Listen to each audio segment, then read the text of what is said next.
De nombreux enfants mettent la main à la pâte pour assurer leur subsistance et celle de leur famille. Ils arpentent rues et marchés tous les jours en bravant chaleur et fatigue. Leur témoignage dans une poignée de minutes. La CIR dément la toxicité du carburant en Côte d'Ivoire et explique que la société fabrique des produits de bonne qualité.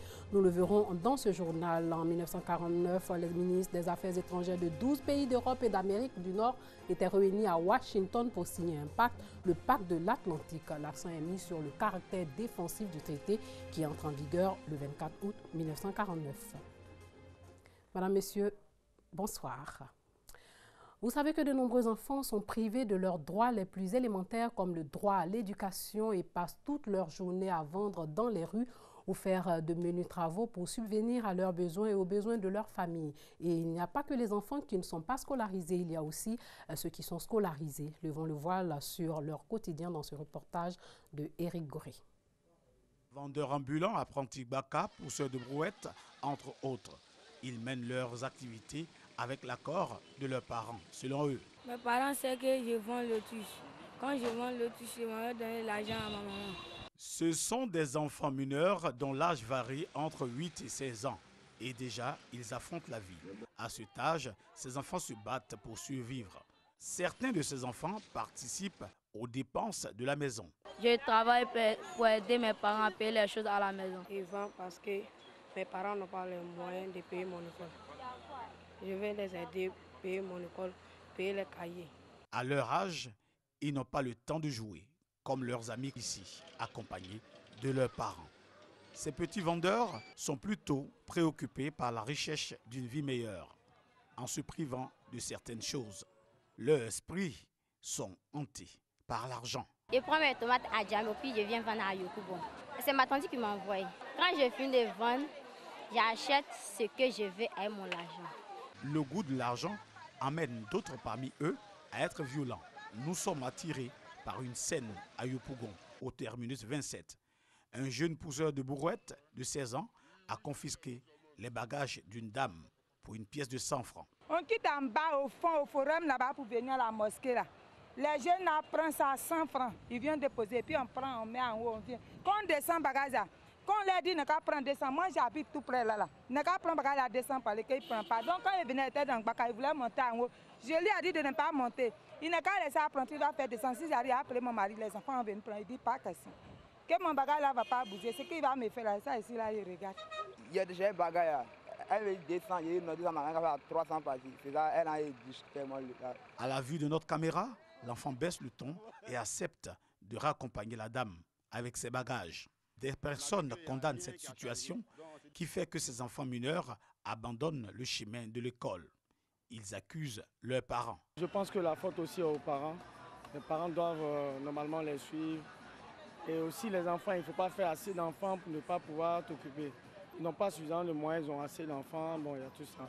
Pour combattre ce phénomène, plusieurs ONG, avec l'appui du gouvernement ivoirien, font des campagnes de sensibilisation afin que les parents comprennent que la place de l'enfant n'est pas dans la rue, mais plutôt à l'école. De fortes odeurs dégagées par le carburant dans les stations-service lorsque les automobilistes viennent se ravitailler, ce qui jette un discrédit sur la qualité du carburant en Côte d'Ivoire. Et sur les réseaux sociaux, l'on parle même de carburant toxique qui mettrait en danger la vie des populations. Face à cette situation, la société ivoirienne de raffinage, qui a le monopole de la distribution des produits pétroliers sur le marché ivoirien, réagit. Elle dément tout simplement cette assertion. Face à des informations circulant sur la toxicité du carburant produit en Côte d'Ivoire, la société ivoirienne de raffinage CIR monte au créneau pour porter le démenti sur la mauvaise qualité du carburant ivoirien. On considère que la Côte d'Ivoire n'est pas concernée par ces produits toxiques. Pourquoi? Parce que les produits qui sont mis à disposition des distributeurs, des stations-service et donc finalement des clients passe à travers les installations de la CIR et la CIR maîtrise un processus de qualité qui fait que nos produits ne contiennent pas tout d'abord des produits toxiques d'origine inconnue et secondement sont toujours conformes aux spécifications de l'administration qui nous demande de respecter un certain nombre de normes au minimum.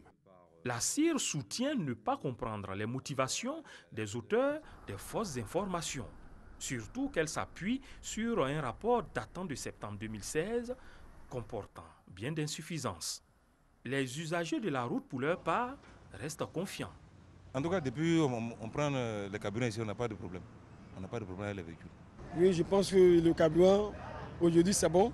En termes de qualité, c'est la meilleure qualité puisque la société qui fait le contrôle qualité, chaque fois quand ils passent ici pour le contrôle qualité, en tout cas c'est RAS.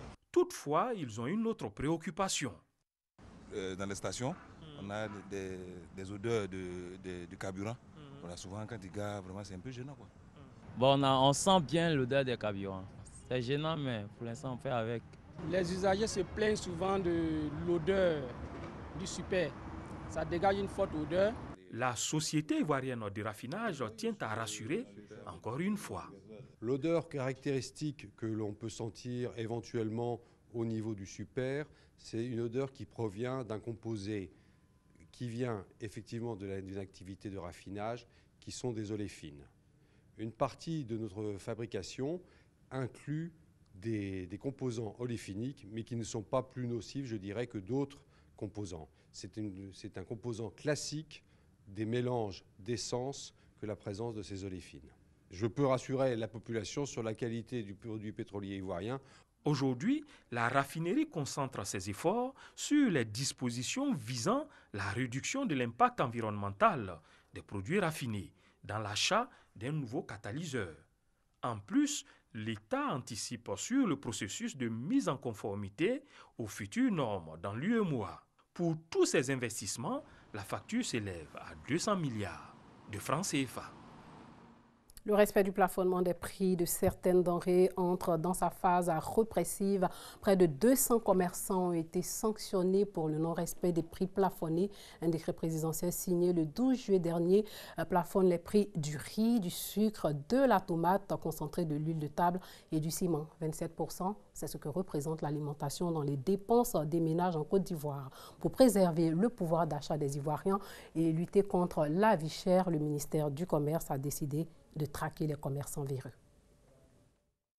Une visite de terrain des autorités locales et des acteurs intervenant dans la gestion du commerce dans la ville d'Adzopi.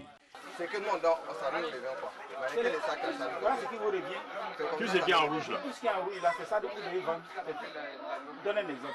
Un exemple, c'est comme ça, ils doivent vendre 1 tomate concentrée, 2 kilos, fabrication Côte d'Ivoire.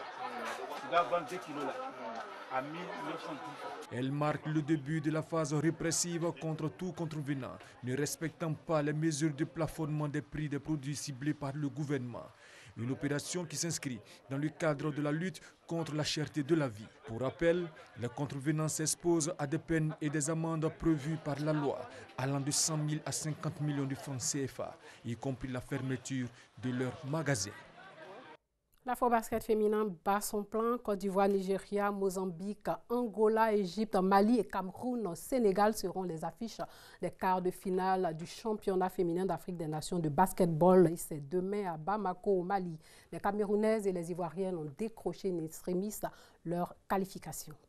Et puis en Angola, le parti au pouvoir remporte les élections générales. Le MPLA a recueilli plus de 64% des voix. Son candidat, Joao Lourenço, succédera au président José Eduardo dos Santos, qui ne se représentait pas. En Allemagne, Angela Merkel en route pour un nouveau mandat de chancelière. La chancelière allemande brigue un 4e mandat. Sa popularité de nouveau à flot après un passage à vide en 2015 en raison de sa politique d'accueil des réfugiés. Le reportage de l'un de nos confrères de l'AFP. C'est la chancelière indéboulonnable, respectée par les dirigeants étrangers et appréciée des Allemands. Angela Merkel a surmonté la crise des réfugiés qui avait pourtant mis sa popularité à rude épreuve après qu'elle ait décidé d'ouvrir les portes de l'Allemagne à plusieurs centaines de milliers de Syriens et d'Irakiens en 2015. Une décision historique en Europe. Ce que nous vivons est quelque chose qui va continuer de nous occuper dans les années à venir, nous changer. Et nous voulons que le changement soit positif et nous pensons que nous pouvons y arriver. Pour regagner une partie de la confiance des électeurs, Angela Merkel a dû adopter un ton plus ferme sur l'immigration. À un mois des élections allemandes, son parti, la CDU, est crédité de 37 à 40% des voix, quand le SPD de Martin Schulz est entre 23 et 25%. Angela Merkel, à qui on a souvent reproché de tergiverser sur les sujets sensibles, veut faire barrage à l'extrême droite. La fille de pasteur, qui a grandi en Allemagne communiste, a été surprise par les réactions de ses concitoyens à l'égard des migrants. Madame Merkel a été surprise par le nombre d'Allemands qui se sont engagés pour aider les réfugiés.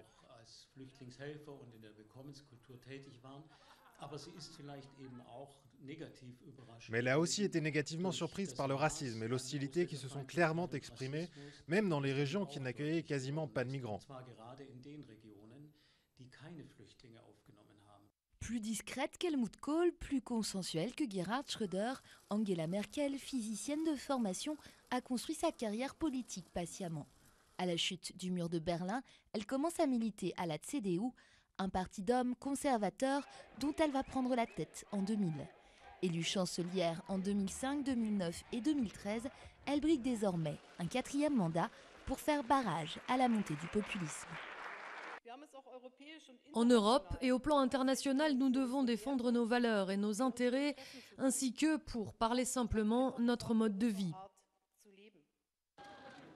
Souvent moquée pour son style vestimentaire invariablement composé de tailleurs pantalons, la femme la plus puissante du monde, comme l'a consacré 11 fois le magazine Forbes, est connue pour la simplicité de ses goûts. Opéra et randonnée avec son mari sont ses activités favorites. On peut même l'apercevoir régulièrement en train de faire ses courses dans les supermarchés de Berlin. Je sais que vous vous attendez à faire un tour avec nous dans le passé et que vous vous demandez quelle histoire vous sera racontée aujourd'hui. Eh bien, je vous invite à suivre avec moi comment et quand le traité de l'Atlantique Nord ou traité de Washington est entré en vigueur. C'était le 24 août 1949. Maniamian nous explique le pourquoi et le comment de la signature et de l'entrée en vigueur de ce traité.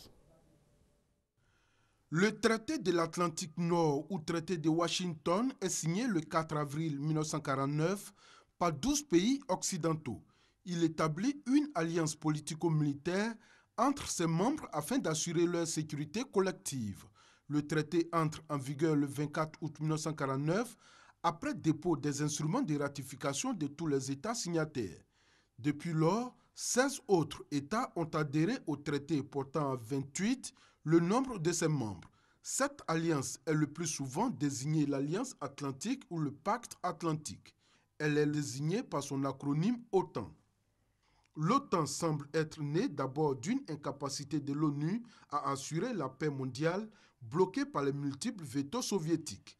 Pour réaliser l'alliance qui permettra la paix, les Occidentaux qui craignent un autre veto trouvent une parade en ayant recours à l'article 51 de la Charte des Nations Unies. En effet, comme le précise l'article 51, dans le cadre de la légitime défense collective, une association des nations n'a pas besoin de l'autorisation du Conseil de sécurité.